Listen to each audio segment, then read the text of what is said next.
सविस्तर बातम्या बघणार आहोत। माजी पोलीस आयुक्त मीरा बोरवणकर यांच्या मॅडम कमिशनर या पुस्तकावरून निर्माण झालेल्या वादावर स्वतः मीरा बोरवणकर यांनीच खुलासा केलेला आहे। पुण्याच्या येरवडा परिसरातील पोलिसांची जागा बिल्डरला देण्यास आपण विरोध केला होता असं बोरवणकरांनी सांगितलं, पण आपण या पुस्तकात अजित पवारांचा उल्लेख केला नसल्याचं स्पष्टीकरण बोरवणकर यांनी दिलेलं आहे। पण त्यावेळी अजित पवार हे पुण्याचे पालकमंत्री असल्याचं सांगायला त्या विसरल्या नाहीत। मीरा बोरवणकरांनी या पुस्तकात अजित पवारांवर आरोप केल्याची चर्चा रंगली होती, त्यावर स्वतः मीरा बोरवणकर यांनी पत्रकार परिषद घेतली आणि होणाऱ्या आरोपांवर खुलासा केलेला आहे। अजित दादा यांचा मी नाम कुठे पुस्तकमध्ये घेतला नाही, पण ते गार्डियन मिनिस्टर होते आणि त्यांचा असं म्हणणं होतं की हा सर्व प्रोसेस संपलेला आहे, तुम्ही हँडओव्हर करा।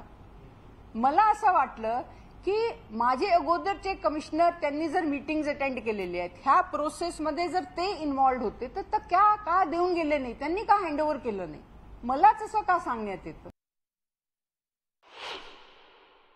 कोणी पुस्तक वाचलंच नाही ना, पुस्तक वाचता अशी हेडलाईन्स देण्यात आली की पुणे पोलीसची जागाला अजित दादाने निलाव केलं, तो तसं झालंच नाही। बंड साहेबांनी डिव्हिजनल कमिशनरने क्लिअरली जबाबदारी घेतली की त्यांनी ऑप्शन केलं, तर बंड साहेब देखील म्हणतात अजितदादांचा यात संबंध नव्हता, पण ते स्वतः कबूल करतात की त्यांनी मला बोलवलं होता। जेव्हा मी हँडओव्हर करायला जागा हस्तांतर करायला जेव्हा नकारला त्यावेळी मला ह्यांनी बोलवलं होतं।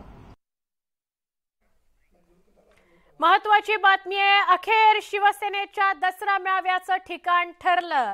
शिवसेनेचा दसरा मेळावा हा आझाद मैदानावर होणार आहे। दसरा मेळाव्याकरता क्रॉस मैदान आणि आझाद मैदान अशी मैदानं शिवसेनेकरता ठरवण्यात आली होती, पण शिवसेनेकडून आता आझाद मैदानावर दसरा मेळावा घेण्याचा निर्णय झालेला आहे। आझाद मैदानावर शिक्कामोर्तब झालंय असं म्हटलं तरी चुकीचं ठरणार नाही। शिवसेना दसरा मेळावा आझाद मैदानावर घेणार आहे। आमचे प्रतिनिधी उदय जाधव यांना अधिक विचारूया। उदय, क्रॉस मैदान असेल का आझाद मैदान याविषयी चर्चा सुरू होती, काय सांगाल? आता शिक्कामोर्तब झालंय। दसरा मेळावा जवळ आलेला आहे, जवळपास 8 दिवस उरलेले आहेत दसऱ्याला आणि दसरा मेळाव्याचे ठिकाण शिवसेनेचं अजूनही ठरलं नव्हतं। काही जण क्रॉस मैदान हेच अधिकृत आमचं दसरा मेळाव्याचं मैदान असेल असं देखील काही प्रवक्त्यांकडून सांगण्यात आलं होतं, मात्र क्रॉस मैदानाची पूर्ण चाचपणी केल्यानंतर क्रॉस मैदानाला येण्या जाण्याचे मार्ग हे 1 किंवा 2 एवढेच मर्यादित असल्यामुळे आझाद मैदान हा पर्याय जो आहे तो निवडण्यात आल्याचं सांगण्यात येत आहे। शिवसेनेकडनं आधीच आझाद मैदान आणि क्रॉस मैदान हे दोन्ही मैदान दसरा मेळाव्यासाठी आरक्षित करण्यात आलं होतं, मात्र दोघांपैकी कुठल्या मैदानावरती दसरा मेळावा घेणार हे अद्याप अंतिम जे आहे ते ठरवण्यात आलं नव्हतं। दोन्ही मैदानाची चाचपणी केल्यानंतर आझाद मैदानमध्ये येण्या जाण्याचे मार्ग अनेक असल्यामुळे आणि त्याचबरोबर तिथे पार्किंगची देखील व्यवस्था करण्यात येऊ शकते, तिथे व्हीआयपीची मुवमेंट जी आहे ती देखील करण्यात येऊ शकते व्यवस्थित पद्धतीने, त्यामुळे अखेर आझाद मैदानावरती शिक्कामोर्तब झाले असल्याचं वरिष्ठ सूत्रांकडून कळतं आहे। त्यामुळे येणारा दसरा मेळावा शिवसेनेचा हा आझाद मैदान येथे होणार असल्याची माहिती मिळते आहे। नक्की, धन्यवाद माहिती दिल्याबद्दल उदय।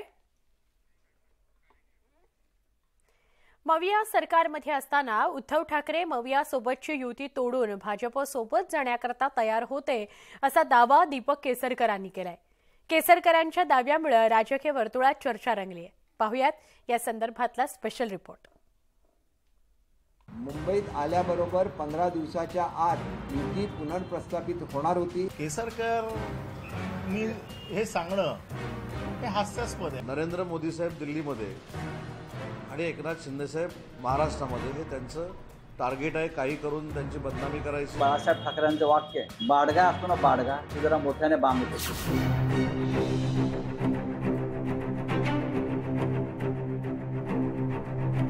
शिवसेनेतील फुटीला जवळपास 1.5 वर्ष होत आलंय, पण या फुटीचं कवित्व काही थांबायचं नाव घेत नाही। याच मुद्द्यावरून पुन्हा एकदा ठाकरे आणि शिंदेंच्या नेतृत्वातील शिवसेना आमने सामने आली आहे। या दोन्ही नेत्यांमध्ये शाब्दिक युद्ध रंगल्याचं बघायला मिळतंय। शालेय शिक्षण मंत्री दीपक केसरकरांनी केलेल्या दाव्यामुळे पुन्हा एकदा राजकीय वाद पेटलाय।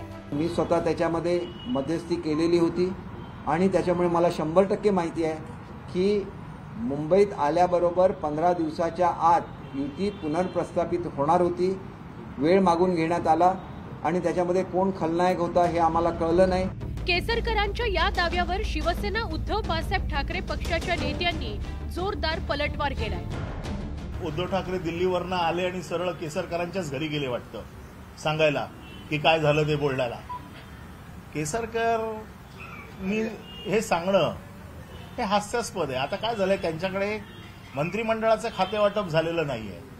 कोणी काय बोलायचं याचं खातेवाटप झालंय, कोणी काय काय आरोप करायचे याचं वाटप झालेलं आहे. शिवसेना उद्धव बाळासाहेब ठाकरे पक्षाचे खासदार संजय राऊतांनी सोमवारी मुख्यमंत्री एकनाथ शिंदेंवर बोचरी टीका केली होती. त्याला प्रत्युत्तर देताना केसरकरांनी ठाकरे मोदी भेटीचा दाखला दिला होता.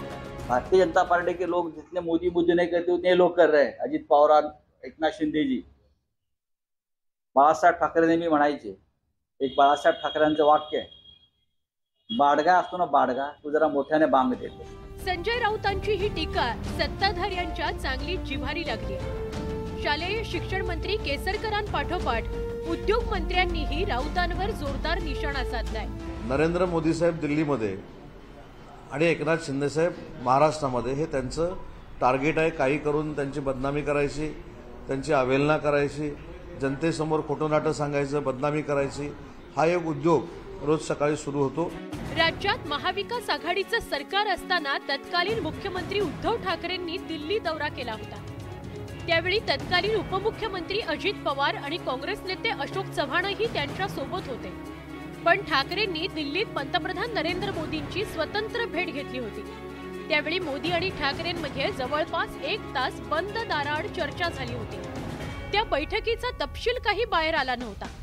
पण शिवसेनेतील फुटीनंतर त्याविषयी वेगवेगळे दावे केले जात आहेत. मोदी ठाकरेंमध्ये भाजप शिवसेना युतीची चर्चा झाल्याचा दावा शिंदेंच्या नेतृत्वातील शिवसेनेकडून केला जातोय आणि त्यामुळेच ठाकरे शिंदेंमध्ये वादाचा नवा अध्याय बघायला मिळतोय. Bureau report, news 18 Lokmat. Ajit Pawar यांचं मुख्यमंत्री बनण्याचं स्वप्न कधीच पूर्ण होणार नाही असा दावा राज्याचे विरोधी पक्षनेते विजय वडेट्टीवार यांनी केलाय. भाजप फक्त नेत्यांचा वापर करून घेत आहे आणि अजित पवार यांच्या सोबत देखील असंच होणार असल्याचा दावा विजय वडेट्टीवारांनी केला. संपलं, कदाचित आघाडीमध्ये असते तर एखाद्या वेळेस त्यांच्या स्वप्नाची पूर्तता होण्याची शक्यता होती.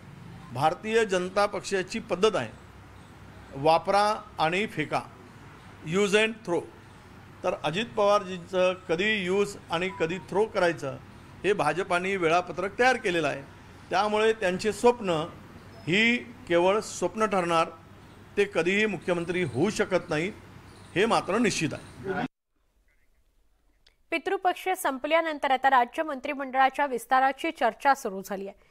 महायुती सरकारच्या शपथविधी आणि दुसऱ्या मंत्रिमंडळ विस्तारात 2 राजकीय भूकंप झाल्याचं आपण बघितलं होतं.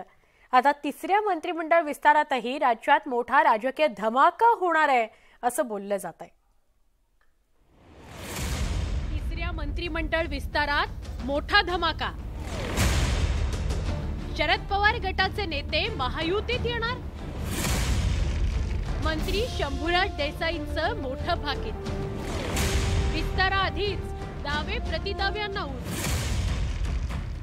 महायुती सरकारच्या तिसऱ्या मंत्रिमंडळ विस्ताराची जोरदार चर्चा सुरू झाली आहे.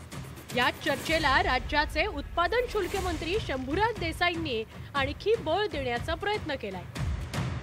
येत्या विस्तारात राष्ट्रवादी काँग्रेसच्या शरद पवार गटातील अनेक नेते महायुतीमध्ये येण्याची तयारी करत असल्याचा दावा उत्पादन शुल्क मंत्री शंभूराज देसाईंनी केला. शरद पवार गटातील मोठा पाटील लवकरच शिवसेनेत प्रवेश करणार आहे असा दावा देसाईंनी केल्यानं हा नेता कोण अशी चर्चा सुरू झाली आहे. पवार गटातल्या किंवा राष्ट्रवादीमधले काही लोक, काही नेते हे महायुतीच्या सरकारमध्ये यायला इच्छुक आहेत. तर असे बरेच लोक आहेत ज्यांच्या अंतर्गत चर्चा आमच्या जी 2-3 आमचे महत्त्वाचे नेते आहेत, शिंदेसाहेब आहेत, फडणवीस साहेब, मान्य दादा आहेत, या सगळ्यांच्या बरोबर त्यांच्या चर्चा सुरू आहेत. त्यामुळं कदाचित त्यांचा निर्णय होत असेल लवकरच, म्हणूनच कदाचित थोडासा विलंब लागतोय. शंभूराज देसाईंच्या या भाकितामुळे महाविकास आघाडीत पुन्हा भूकंपाची शक्यता वर्तवली जाते. पण असं असलं तरी राष्ट्रवादी काँग्रेसनं शंभूराज देसाईंचं भाकीत फेटाळून लावलंय. तर ठाकरेंच्या शिवसेनेनं मात्र शंभूराज देसाई जो धमाका सांगतायत तो म्हणजे शिंदेंचे आमदार अपात्र होणं असा टोला लगावलाय। तुमच्यासोबत जी गेलेली लोक आहेत ना ती एकदा चेक करा। आमच्या भरपूर लोक संपर्कात आहेत आणि किती तुमच्यातले आमच्यापर्यंत येणार आहे हा आकडा तुम्हाला थोड्या दिवसात कळणार आहे। त्याच्यामुळे पहिले तुमच्या लोकांकडे लक्ष ठेवा। देसाई यांनी एक मोठा नोटीस केलेला आहे की दिवाळीमध्ये मोठा राजकीय धमाका होईल। शरद पवार गटातला एक मोठा नेता कदाचित राजकीय धमाका होईल, हे 16 लोक अपात्र होतील।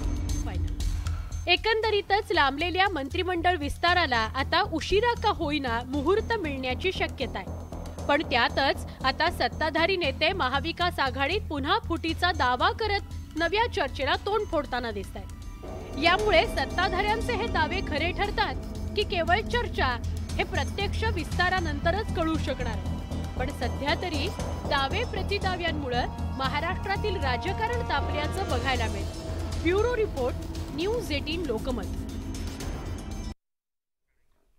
शिवसेनेकडून 2019 मध्ये लढवण्यात आलेल्या लोकसभेच्या जागांचा आढावा घेण्यात आला। दरम्यान यावेळी शिवसेना पक्ष बांधणीच्या संदर्भात चर्चा झाली। मुख्यमंत्री एकनाथ शिंदेंच्या उपस्थितीत हा आढावा घेण्यात आला असून शिवसेनेचे 13 आमदार यावेळी उपस्थित होते। राज्यातील 22 जागांवर उमेदवारांना निवडून आणण्याकरता चर्चा झाल्याचं खासदार राहुल शेवाळे म्हणाले। उर्वरित ठिकाणी उमेदवारीबाबत भाजप आणि राष्ट्रवादी सोबत चर्चा करून मुख्यमंत्री एकनाथ शिंदे निर्णय घेतील असं यावेळी शेवाळे यांनी म्हटलंय। माननीय मुख्यमंत्री एकनाथ शिंदे साहेबांनी या सर्व मतदारसंघाच्या संदर्भातला पण 13 खासदारांच्या पाठीशी तर ते आहेत आणि 13 खासदारांना निवडून आणण्यासंदर्भातला त्यांनी यापूर्वीच घोषणा केलेली आहे। पण 13 खासदारांच्या बरोबर 22 ज्या मतदारसंघ आहेत त्याही ठिकाणी शिवसेना भाजप आता नवीन राष्ट्रवादी युतीच्या माध्यमातून शिवसेनेचा उमेदवार कसा निवडून येईल या संदर्भातला पण आढावा त्यांनी आज या बैठकीमध्ये घेतला। कार्यकारिणीच्या विस्तारासंदर्भातली बातमी आता आपण बघूया। शिवसेना ठाकरे गटाकडून पक्षाच्या कार्यकारिणीचा विस्तार करण्यात आलेला आहे। ठाकरे गटाचे प्रमुख उद्धव ठाकरे यांनी शिवसेना कार्यकारिणीमध्ये 6 नेत्यांच्या नियुक्त्या जाहीर केलेल्या आहेत। नव्या कार्यकारिणी विस्तारामध्ये खासदार विनायक राऊत, अनिल देसाई, आमदार अनिल परब, खासदार राजन विचारे, आमदार रवींद्र वायकर आणि प्रतोद सुनील प्रभू यांचा समावेश करण्यात आलाय। आपण बघत असाल की मुंबईची जी शिवसेना प्रमुख बाळासाहेब ठाकरे यांच्यापासूनची जी कार्यकारिणी आहे ही साधारण मुंबईचीच आहे। याच्यात विस्तार देखील झालेला आहे। बरेचसे बाहेरचे देखील चेहरे आम्ही घेतले होते, त्याच्यातले काही चेहरे निघून गेले आम्हाला सोडून। आता जी घेतलेली आहे ती मुंबईचीच घेतलेली आहे। ह्याचा विस्तार सतत होतच राहतो, ही प्रक्रिया आहे। कदाचित याच्या पुढच्या फेजमध्ये आणखीन काही नवीन लोक वेगवेगळ्या पदावर येऊ शकतात।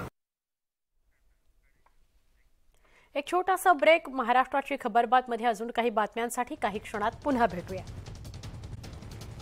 बुलेटिनमध्ये स्वागत। एक महत्त्वाची बातमी। पुण्यातल्या ससून रुग्णालयामध्ये सुरू असलेले ड्रग्ज तस्करी प्रकरण नुकतेच समोर आलेले आहे। प्रकरणातील आरोपी ललित पाटील फरार आहे। त्यानंतर ससून रुग्णालय आणि पुणे पोलिसांवर चौफेर टीका होऊ लागली। या प्रकरणी आता पुणे पोलिसांकडून आणखी 6 जणांवर आरोप निश्चित करण्यात आलेले आहेत। मुंबई पोलिसांच्या ताब्यात असलेल्या जिशान शिवाजी शिंदे, रोहित पंडित याला ताब्यात घेण्यात आले। पुणे पोलीस कोर्टात अर्ज करणार आहेत त्यांना तिघांना ताब्यात घेण्याकरता। तर समाधान कांबळे, इम्रान शेख या आरोपींचा शोध सध्या सुरू आहे। सापडतील, जातील कुठे शोधून काढू त्यांना। त्यांचे जे बाकी साथीदार बंधू होते ते सापडलेच ना, त्याच्यामुळे तेही सापडतील, जातील कुठे। गृहमंत्र्यांची ही प्रतिक्रिया होती। ज्यांना शोधून पकडलं जाणार आहे त्यांच्याविषयीची। आत्ता महाराष्ट्राची खबरबात या बुलेटिनमध्ये इथेच थांबतोय। वेगवान स्वरूपातल्या बातम्या बघायच्या त्याकरता काही क्षणात पुन्हा भेटूया। पहा फक्त न्यूज 18 लोकमत।